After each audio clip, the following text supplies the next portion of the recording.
With much Munai, I welcome you to my channel today. This is Sandra. Unfortunately, I have not been able to do any videos the last 3 weeks because I have been very ill. And as I begin to recover, I thought I should reflect on the last video I did on the poem called Love. What I'd like to do is reflect on what it might have meant to me when I wrote it in May of 2021. As I said before, there was no specific person in mind or specific occasion in mind. It was something I felt strongly about and felt that I needed to express love in the manner in which I did. So today I want to reflect and revisit on the connection I might have made with you on the subject, or what it might have evoked in you as I spoke of love in the manner in which I did. When I wrote this poem, I was centering on the spiritual essence of love and what it might have stirred in another if I expressed that love in that way. What I was not conscious of, because of where I might have been emotionally or spiritually, is what it might have meant in terms of the power of the words that I was using, and what it might have meant to someone if this was being expressed to them who did not have the ability to receive or give love because of their past experiences, because of their lack of nurturing, and because of their lack of value and worthiness and being loved by another. So today I wanted to reflect on some of the things I said as I revisited the meanings and the connections I made with this very powerful emotion we call love. And want to ask myself and ask you what it might have meant to you to experience love as I was expressing it, and experience the person experiencing what was being said to them if they did not have the capacity to love because they had not found out what it was to be loved unconditionally or what it felt to share love in that manner. So today I want us to think about the subject. I've written more on this subject and more on the explanation, but because I am still recovering, I don't want to overload myself today. But I wanted to share with you, sometimes we make assumptions about people that we interact with or that we want to express love to.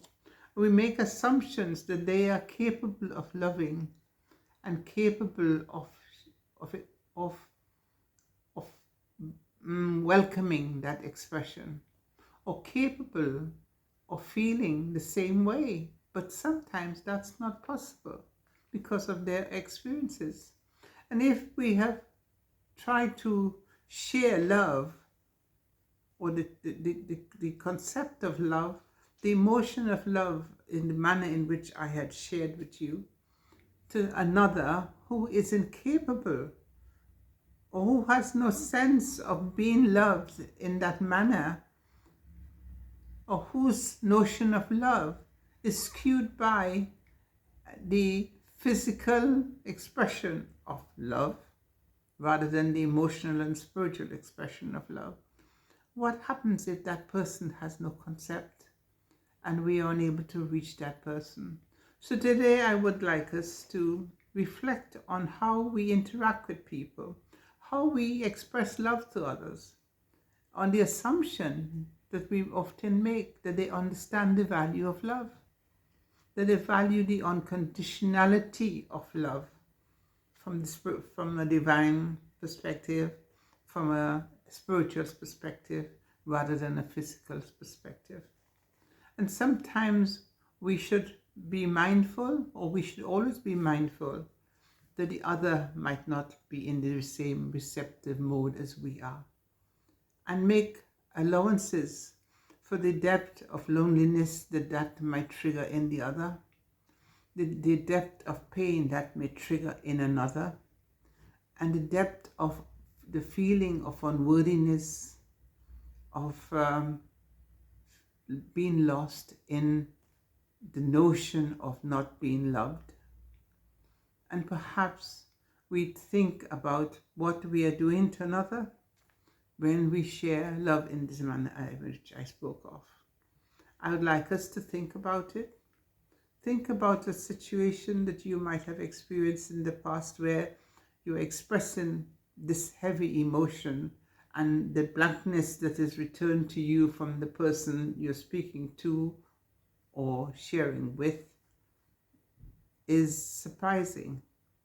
But it should not be, because we should not make the assumption that everyone has a concept of what spiritual and divine love might mean, what the sharing of that enormous feeling that we feel sometimes for another, as we embody love, as we express love, and make allowances, not for the individual's absence of love, but make allowances for the depth of loneliness that might have triggered in another. Make allowances for the absence of love in their life and their inability to conceptualize love as you are trying to express.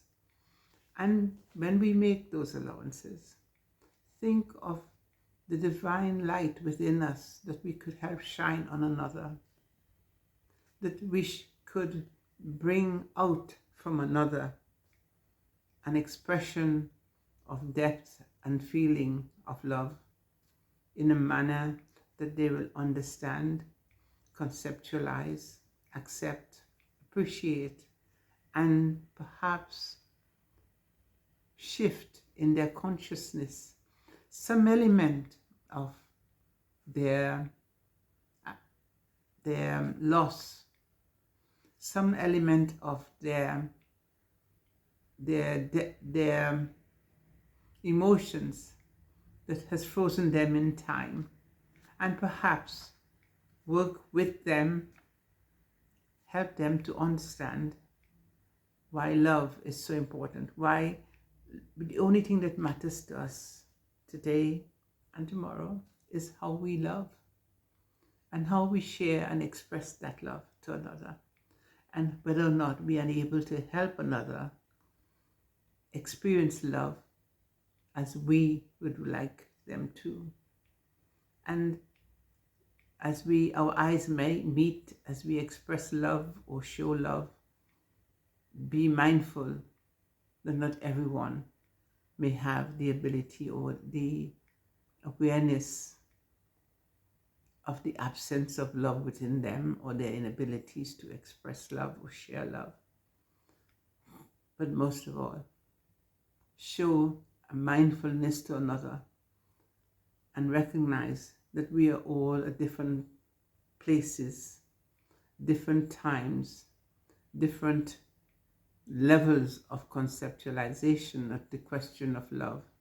And when we do that, we might then help another to understand why we express love the manner in which we did. I hope that you understand what I'm trying to say. Maybe I'm not clear enough, but in my own way, I felt I needed to share with you today that when we express love, we should not make the assumption that the other understands what we mean by our expression of love, or feels the same way we might feel, and make allowances for the loss within that person, the absence of love and the absence of the conceptualization of love, divine love, spiritual love, and help them to grow into the light that opens up the capacity to love themselves, because we often do not get taught how to love self. We are expected to love others like ourselves, but we don't often know what love in self is. But when we are able to love self in a manner that is unconditional, then we are able to share that with another and bring the best out of them and help their understanding if that is absent. And today, as I move on from the question of love and the embodiment of love as we feel it for another, or we feel it for the society in which we live, or humankind and mankind as the consciousness that we are awakening at the moment, be mindful that not everyone may be at the same place we are, and not everyone may have the capacity to share, express, and show love unconditionally to self and another. I thank you today, and if you like what I've said, please share and let's debate it. But love in this unified emotion that we assume we share with others should not be taken for granted. If you like what I've said, please subscribe and share with another. And I'll speak with you again soon. Thank you. Bye-bye.